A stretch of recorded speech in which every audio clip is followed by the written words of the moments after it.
ভাইয়ারা আরো একটা কথা বলি, মানুষ যখন অমানুষ হয়ে যায় তখন তো, কারণ আমি আমার ক্ষতি করতে কেন পারবে না? আমার মন ভালো, অন্তর ভালো, সব ভালো।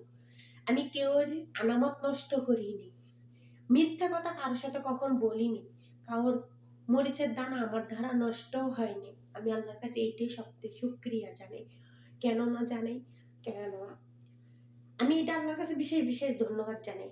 এর থেকে মানুষ আমাকে কি বলবে না বলবে আমার কিচ্ছু যায় না।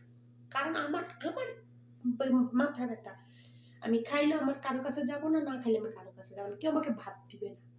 আমি যদি একবেলা উপাস থাকি, কেউ বলবে না ধরো তোমাকে আমি ভাত দিয়ে যাই ঘরে এনে, তাহলে কেন মানুষের চলে? ইনশাল্লাহ জ্বলতে থাক। আল্লাহ, আমার মা বাবার দোয়া আছে, সাথে আমার নানিকে দোয়া আছে, ময় মুরব্বী সবার দোয়া আছে, কারণ আমি সবার আত্মা শান্তি করার জন্য চেষ্টা করি। তাহলে আল্লাহ আমার আত্মা শান্তি করবে।